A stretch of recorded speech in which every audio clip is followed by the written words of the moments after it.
সবাই জানো as usual আমি কখনো আগে থেকে বলে আসি না এবং হুট করে যখন যা মনে হয় চলে আসি। তার কারণ আমার সবসময় বলে আসা হয় না, বলেছি আগেও, বিভিন্ন রকম কাজ চলতে থাকে, তার ফাঁকে ফাঁকে যখন মনে হয় একটু খালি সময় পেয়েছি বন্ধুদের সঙ্গে একটু দেখা করে আসি। আর ফেসবুক এমনই একটা মাধ্যম যেখানে খুব সহজেই সবার কাছে পৌঁছে যাওয়া যায়। তো আজকেও আমি যে লাইভটা করছি এখানে আমি আমার কোনো প্রোডাক্টস দেখাচ্ছি না।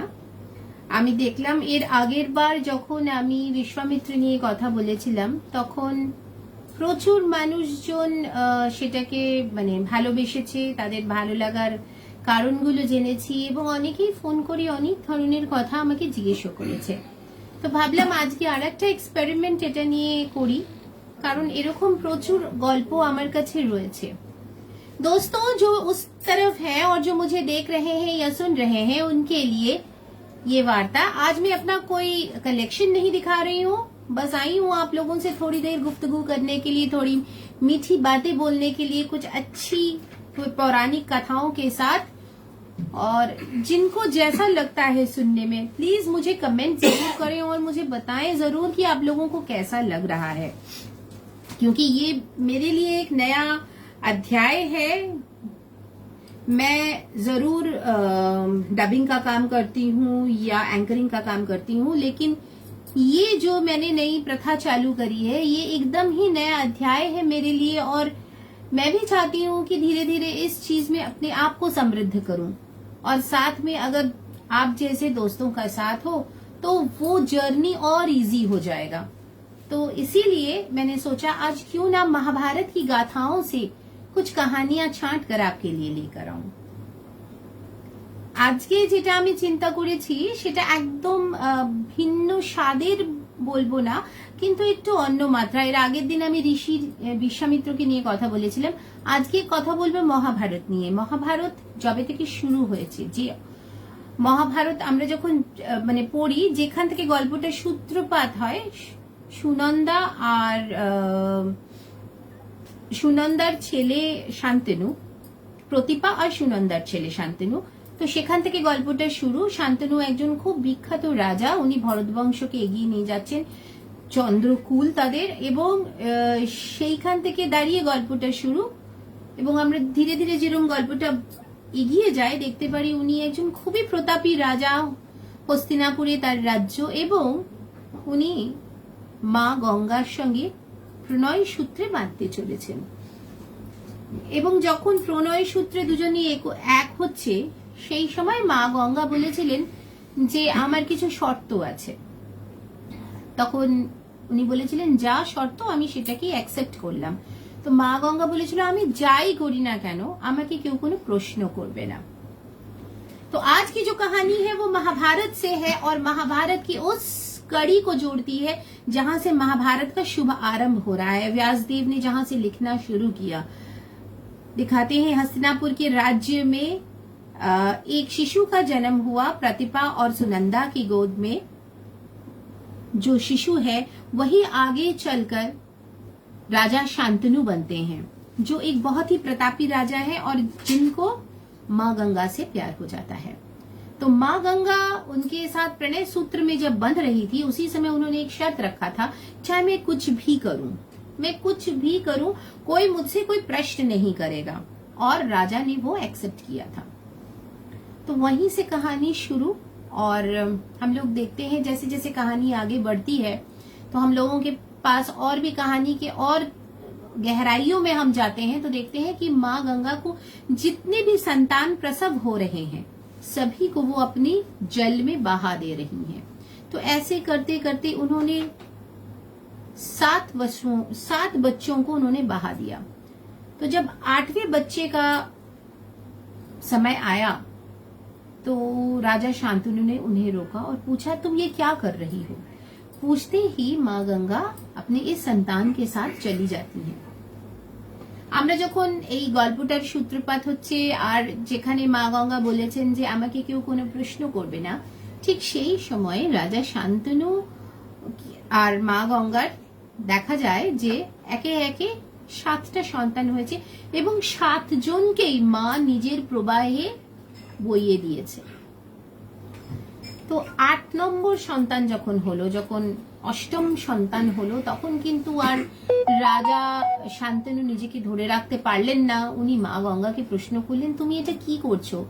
আমার সন্তান দিগকে তুমি সবাইকে জলে ভাসিয়ে দিচ্ছ কেন? মা গঙ্গা এই কথাটি শোনার পরে যে সন্তান ছিল, অষ্টম সন্তান দেবব্রত, দেবব্রতকে কোলে নিয়ে সে প্রস্থান করে, কোনো উত্তর দেয় না। আমরা যখন গভীরে গিয়ে এই গল্পটিকেই জানবার চেষ্টা করেছি, তখন জেনেছি যে সপ্তবসু তো উদ্ধার হয়ে গেল। মা গঙ্গা নিজের প্রবাহে তাদেরকে বইয়ে দিয়ে তাদের জীবন থেকে মুক্তি দিলেন এবং তারা আবার নিজেদের সেই সপ্তবসু নিজের জায়গায় ফিরে চলে গেল। কিন্তু যেটা হলো সেটা হচ্ছে অষ্টম যে ঋষি ছিল, যে ফেরত যেতে পারল না, তার কারণ ছিল যে সে কিন্তু গরু চুরি করেছিল, এবং সেই কারণে তাকে আর ফেরত যাওয়া হলো না। মানে এরা সবাই সঙ্গে ছিল, কিন্তু এই মেইন কালপ্রিট দেবব্রত রূপে যার জন্ম, সেই জন্য তার আর ফেরত যাওয়া হলো না। তার ভাগে রয়ে গেল মহাভারতের যুদ্ধভूमि। तो हम लोगों को पता चलता है कि सातों को जिनको उन्होंने बहाया वो तो 7 वसु थे, और वो 7 वसुओं को उनको तो मुक्ति मिल गई, लेकिन 8वां जो वसु था जिन्होंने गाय चुराया था, गाय की दूध चुराई थी, वो उद्धार नहीं हो पाया और वही देवव्रत के रूप में रह गया, जो आगे चल के पितामह भीष्म बने और जिनकी भीषण प्रतिज्ञा से पहली बार महाभारत के युद्ध का नींव रचा गया। আমরা জানি পিতামহ ভীষ্মেরই কিন্তু যে প্রতিজ্ঞা ছিল, সেইখান থেকেই কিন্তু মনে হয় যে এই যে মহাভারতের যে যুদ্ধ, এই যে পানিপথে যে যুদ্ধটা হয়েছিল, কুরুক্ষেত্রের যে যুদ্ধ, সেই কুরুক্ষেত্রের যুদ্ধের জন্য কিন্তু কোনো না কোনো ভাবে পিতামহ দায়ী। এবং আমরা যখন গল্পগুলো পড়ি, একে একে গল্পগুলো যখন এগিয়ে যায়, তখন দেখতে যা পাই তাতে মনে হয় প্রত্যেকটা ক্যারেক্টার এত সুন্দরভাবে তাদের বর্ণনা, এত সুন্দরভাবে তাদেরকে নিয়ে গল্পটা লেখা, যে প্রত্যেকটা ক্যারেক্টার কিন্তু কোনো না কোনো ভাবে এই কুরুক্ষেত্রের যুদ্ধের জন্য দায়ী। যদি বলেন শান্তনু, শান্তনু কিন্তু দায়ী। যদি বলেন গঙ্গা, গঙ্গাও দায়ী। যদি বলেন পিতামহ ভীষ্ম দায়ী, বলবো হ্যাঁ পিতামহ ভীষ্ম দায়ী।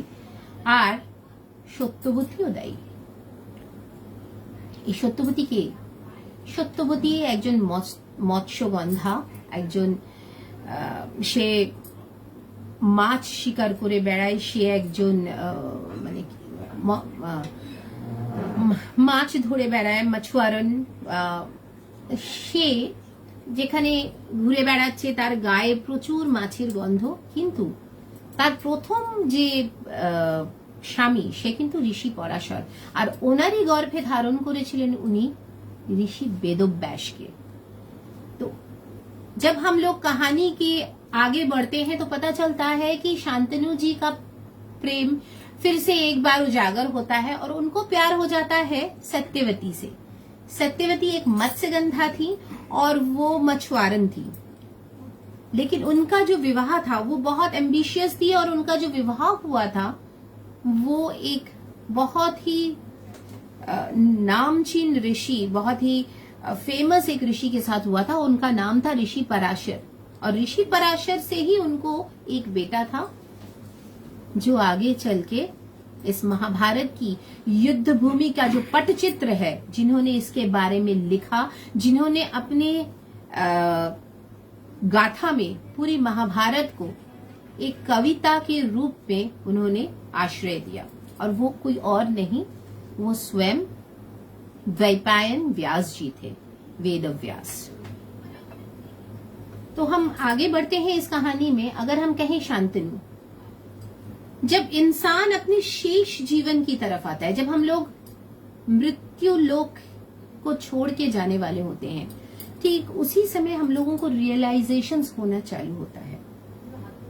तो शांतनु को भी रियलाइजेशन हुआ। शांतनु जब अपने वृद्धावस्था में थे तो उनको भी ये एहसास हुआ कि शायद मैं ही एक ऐसा व्यक्ति हूं जिन्होंने कुछ ऐसी गलतियां की जिसके लिए आगे चलकर मेरे जो वंशज हैं, मेरे जो हायर्स हैं, उनको तकलीफों का सामना करना पड़ेगा। शायद मैंने ऐसी कुछ गलतियां कर दी जिसके चलते मेरा जो वंश है शायद समाप्त हो जाए।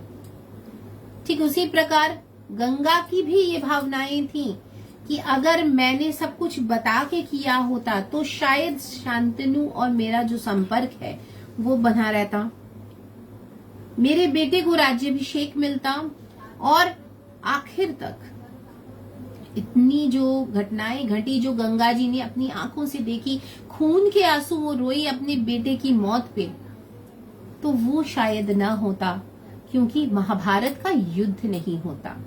तो कहने का उद्देश्य ये है, जो आज हम कर रहे हैं वो एक बीज है। कहने का उद्देश्य ये है कि जो आज हम कर रहे हैं वो एक बीज है जिसको हम बो रहे हैं। तो वो बीज कैसा हो, आज अगर हम किसी चीज की नींव रख रहे हैं तो वो नीम की जो ईंट है वो कैसी हो, वो जितनी सुदृढ़ होगी, वो जितनी सुंदर होगी, वो बीज अगर कोई अच्छी फूल बनके आए, कोई फल बनके आए, तो वो लोगों के काम आएगा। वो जो आने वाला जो प्रजन्म है उनके लिए वो फलदायी होगा, उनके लिए वो प्रेरणा होगा। लेकिन अगर हमारे ही कुछ कर्मों के कारण हम वहां पे अचूक रह जाते हैं, अगर हमारे ही कर्मों के कारण हम कुछ ऐसा कर जाते हैं जो कि गलत है, तो वो भोगेगा कौन? आने वाला प्रजन्म। আমরা যখন দেখি মহাভারত বা আমরা যখন শুনি মহাভারত বা পড়ি মহাভারত, মহাভারতের প্রত্যেকটা ক্যারেক্টার এতটাই ইম্পর্টেন্ট এবং তারা এতটাই মানে বলিষ্ঠ ক্যারেক্টার, জানি না এটা বেদব্যাসের লেখা, কিন্তু হয়তো এই ক্যারেক্টারগুলো সত্যিই ছিল। সেই কারণে এই ক্যারেক্টারগুলোর যে মনস্থিতি সেটা খুব সহজভাবেই আমরা বুঝতে পারি। যদি শান্তনুর কথা বলি, আজকে শান্তনুও কিন্তু মৃত্যু শয্যায় কিন্তু ওনার পশ্চাতাপ হয়েছে যে আমার কিছু ভুলের জন্য হয়তো আমি আমার আগামী প্রজন্মকে শুধু পীড়া দিয়ে গেলাম। আজকে গঙ্গারও সেই পীড়া ছিল, কারণ গঙ্গা তো নিজের চোখে ছেলের মৃত্যু দেখেছে, তার চোখ দিয়ে অজস্র ধারা বয়ে গেছে তার ছেলের মৃত্যুতে। তার কারণ সে কোনোদিন ভাবেনি যে দেবব্রতর এইরকম মৃত্যু তাকে দেখতে হবে। এবং পিতামহ ভীষ্মরও ঠিক একই ঘটনা, পিতামহ ভীষ্মরও কিন্তু ঠিক একই রকম ভাবে পিতামহ ভীষ্মর কিন্তু কষ্টটা পেতে হয়েছে। শেষ জীবনে এসে উনি বুঝতে পেরেছেন উনি কোথায় কোথায় ভুল করেছেন, এবং তার জন্যই হয়তো এই মহাভারতের পটভূমি তৈরি হয়েছে, এই কুরুক্ষেত্রের পটভূমি তৈরি হয়েছে, এবং আগামী প্রজন্মের কাছে সেটা অত্যন্ত পীড়াদায়ক ছিল।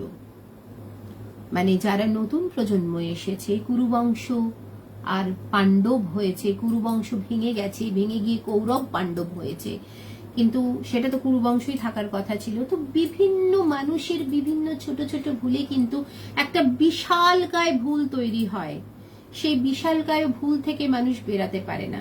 তো আমাদেরও এটা উচিত যে প্রথম থেকে আমরা কি করছি সেটা কিন্তু খুব বিচার করে চলা উচিত। আজকে যদি আমাদের একটা স্টেপ ভুল হয়, সেটা আমরা যেরকম ভোগ করছি সেটা তো করি, আমাদের আগামী প্রজন্মও ভুল করে। এই যে অনেক সময় মানুষ কি করে, মানুষ বুঝতে পারে না, মানুষ অপর একজনকে বা নিজের বন্ধুদের কটু কথা বলে। যারা কটু কথা বলার যাদের অভ্যাস তারা কটু কথা বলে, যাদের একে অপরের সম্বন্ধে বলার অভ্যাস তারা বলে, কিন্তু এটা কিন্তু সে তার নিজের ক্ষতি করছে। তার কারণ তার আশেপাশের মানুষগুলো তার থেকে সরতে থাকে, ডিস্টেন্স তৈরি করতে থাকে, এবং কি হয় আলটিমেটলি একটা জায়গায় গিয়ে সে দেখতে পায় সে কিন্তু একা পড়ে গেছে, তার পাশে তার আশেপাশে কিন্তু আর কেউ নেই। এবং এটা সে একা ভোগ করে না, তার ফ্যামিলিও ভোগ করে। তার কারণ তার থেকে যখন তার বন্ধু বান্ধব দূরে যাচ্ছে, আত্মীয় স্বজন দূরে যাচ্ছে, তার পরিবারের থেকেও দূরে যাচ্ছে, সেটাই কিন্তু আলটিমেটলি গিয়ে মানুষটাকে একদম একা করে দেয়। হয়তো দেখা যায় এই মানুষগুলোই জীবনের শেষ প্রান্তে গিয়ে কেউ ডিমেনশিয়ায় ভুগছে, কেউ অ্যালজাইমার্সে ভুগছে, কেউ সিজোফ্রেনিক হয়ে যাচ্ছে। তো আমাদের নিজেদেরকে ওই জায়গাগুলো থেকে বাঁচিয়ে আনতে হবে, ভালো চিন্তা করতে হবে, মানুষের সম্বন্ধে ভালো বলতে হবে, যতটুকু पारबो भालो कर्म करते हबे। तो जब हम महाभारत को देखते हैं उसमें हम लोगों के खुद की जीवन का दर्शन मिलता है। कैसे? ये ऐसे कि जब हम कुछ अच्छा बोलते हैं, कुछ अच्छा करते हैं, कुछ अच्छा सोचते हैं, तो उसका जो प्रभाव है वो हमारे ऊपर अवश्य पड़ता है, बट उसका जो एक महाप्रभाव है या जो उसका आफ्टर इफेक्ट है वो हमारे फैमिली के ऊपर जाता है, वो हमारे बच्चों पे जाता है, वो हमारे प्रियजनों को जाता है। तो अगर हम किसी के साथ दुर्भाषा यूज ना करें, सॉरी, गलत शब्द ना यूज करें, किसी को खोट ना पहुंचाए, किसी के साथ कोई गलत काम ना करें, तो ऑटोमेटिकली लोग हमारे साथ जुड़ते चले जाएंगे। आप देखते हैं जो कोई अच्छा काम करता है तो उसकी एक बहुत बड़ी झुंड बन जाती है। कुछ बच्चे होते हैं क्लास में जिनको सब पसंद करते हैं, A to Z। भले ही वो बच्चा पढ़ाई में अच्छा ना हो, भले ही वो बच्चा बहुत अच्छा गाना ना गाता हो, भले ही उसका एक्स्ट्रा कैरिकुलर अच्छा नहीं हो, लेकिन सब उसके साथ मिलजुल के रहना चाहते हैं। वो बहुत हंसमुख बच्चा होता है, सबको हंसाता है, सबके साथ मिलजुल के रहता है, बहुत ज्यादा उसमें चुलबुलापन रहता है। तो ऐसे बच्चे के साथ हर बच्चा, हर टीचर कितना भी उसको डांटे, लेकिन आखिर में वो टीचर को भी उतना ही प्रिय होता है। क्यों? क्योंकि वो किसी के लिए कुछ गलत नहीं बोलता, वो सबके लिए खुद को कॉम्प्रोमाइज करता है। अगर किसी दोस्त को पनिशमेंट मिल रहा होता है, वो चला जाता है, बोलता है मैम उसको आज छोड़ दीजिए। इस तरह के कुछ कैरेक्टर्स होते हैं। तो ऐसे बच्चों के साथ सभी का लगाव रहता है। ऐसे कुछ मनुष्य भी होते हैं, ऑफिस में जब हम लोग काम करते हैं या कहीं पे भी काम करते हैं, ऐसे कुछ लोग होते हैं जो अपने ऊपर एक्स्ट्रा लोड लेना पसंद करते हैं। हमारे साथ भी ऐसे बहुत से लोग हैं जो अपने ऊपर एक्स्ट्रा लोड ले लेते हैं और वो अपने आप को कोशिश करते हैं कि सबके लिए वो सुखदायी हो उनका साथ। तो ऐसे लोगों को सभी पसंद करते हैं। तो हमको भी यही चाहिए कि हम ऐसा कुछ करें जिससे कि लोगों के साथ हमारा भाईचारा बना रहे। उससे क्या होगा कि अगर मैं कभी प्रॉब्लम में हूं, मेरा फैमिली अगर प्रॉब्लम में है, तो बाकी सब लोग आके एकजुट होकर मेरा साथ देंगे। उससे मेरा मनोबल बढ़ेगा, उससे मेरी काम करने की शक्ति बढ़ेगी, उससे मेरे में पॉजिटिव एनर्जी आएगा और उससे क्या होगा कि मुझे एक बहुत बड़ा सर्कल मिल जाएगा। और ऐसा नहीं होने पे क्या होता है, जब उम्र दराज हो जाते हैं हम लोग, उस समय हम लोगों के साथ और भी बहुत कुछ ऐड होता रहता है। ऐसे ही उम्र के साथ शरीर में बहुत सारी व्याधियां आ जाती हैं और उसके साथ आता है मानसिक व्याधि, उसके साथ आता है मानसिक व्याधि। और वो मानसिक व्याधि आने से क्या होता है, कोई सिजोफ्रेनिक बन जाता है, किसी को अल्जाइमर्स हो जाता है। तो हमको उन सब चीजों से अपने आप को दूर रखना है। कैसे? कुछ अच्छी बातें करके, कुछ अच्छा मीठा बोलकर, कुछ अच्छा करके और कुछ अच्छी सोच रख के। तो महाभारत की जो युद्ध की स्थापना हुई थी वो भी न होता अगर हर बंदा सोचता और अच्छा कर्म करता। अब आते हैं सत्यवती पे। सत्यवती जो थी वो बहुत एम्बिशियस थी, उनको बहुत लालसा थी कि उनके बेटों को राज्य मिले। और इसी के कारण जो उन्होंने किया, उन्होंने भीष्म जी से प्रतिज्ञा लिया। पितामह भीष्म ने एक बहुत गाढ़ा और बहुत एक ऐसा प्रतिज्ञा लिया, एक भीषण प्रतिज्ञा लिया कि मैं कभी राज सिंहासन पर नहीं बैठूंगा, और जो राज सिंहासन पर बैठेगा वो चाहे मेरा भाई हो, चाहे मेरा सौतेला भाई हो, जो भी बैठे, मैं अपनी पूरी जीवन उसके साथ, उसका साथ देने में बिता दूंगा। तो उसका साथ देने में जो उन्होंने बिताया उसमें बहुत सारी गलतियां हुई और उसी का फलस्वरूप था हमारा ये युद्ध भूमि, কুরুক্ষেত্র की পটভূমি। আমরা যখন মহাভারত পড়েছি তখন আমরা দেখেছি যে পিতামহ ভীষ্ম একটা ভীষণ প্রতিজ্ঞা নিয়েছিলেন যে উনি কোনোদিন রাজ সিংহাসনে বসবেন না। তার কারণ ওনার মা, যিনি ওনার দিমাতা, উনি চেয়েছিলেন ওনার ছেলেরা রাজ সিংহাসন পাক। তো সেই কারণে উনি কোনোদিন সিংহাসনে বসলেন না, এবং উনি এটাও প্রতিজ্ঞা করেছিলেন যে ভ্রাতা আমার সিংহাসন পাবে তার পাশে আমি থাকব। এই পাশে থাকার কারণে অনেক ভুলভ্রান্তি হলো, এবং সেই কারণেই কিন্তু প্রথমবার মহাভারতের এই যে যুদ্ধভূমি, এই যে কুরুক্ষেত্রের যুদ্ধভূমি, তার কিন্তু একটা নিভ রাখা হলো। আপনাদের যাদের যাদের এই গল্পগুলো শুনছেন, যারা যারা ওপারে বসে, যাদের যাদের এই গল্প ভালো লাগছে কিংবা মনে হচ্ছে কোথাও কিছু ফ্লজ আছে, কোথাও কিছু ইমপ্রুভমেন্ট দরকার, প্লিজ আমাদের জানান, প্লিজ লিখুন, কমেন্ট করুন, লাইক ডিসলাইক যেটা মনে হয় করুন, শেয়ার করুন। তাতে কি হবে জানেন তো, আমিও কিছু কিছু জিনিস শিখতে পারবো, আমিও একটা প্রসেসে রয়েছি। এটা আমার এই দ্বিতীয় একটা প্রচেষ্টা আপনাদের কাছে কিছু গল্প পৌঁছে দেওয়ার, কারণ আজকাল গল্প বলার লোক কমে যাচ্ছে। আজকাল কেউ আর ওই বাড়িতে বসে ঠাকুমা দিদিমার কাছেও গল্প শুনতে পায় না, তার কারণ এখন এত সিরিয়ালের চাপ, এত মেগা সিরিয়ালস চলছে। সবটাই দরকার, কারণ এগুলো সবকটাই কিন্তু উপার্জনের একটা সাধন হয়েছে, কিন্তু আবার ওই পারিবারিক যে একটা সম্পর্ক ছিল, একসঙ্গে মুড়ি মেখে নিয়ে এক থালায় বসে খাওয়ার একটা চল ছিল, সেসবগুলো উঠে যাচ্ছে। সবাই এখন নিজের নিজের টুকু দেখতে ভালোবাসে, সবটুকু নিউক্লিয়েটেড হয়ে যাচ্ছে। তো এই গল্প বলার আসর যদি থাকে আর তাতে যদি মানুষের ভালো লাগা থাকে, তাহলে হয়তো আমার এই প্রচেষ্টাটা হয়তো সার্থক হবে। আমি হয়তো ফ্যামিলিকে এক জায়গায় আনতে পারবো ফ্যামিলির গল্প শুনিয়ে।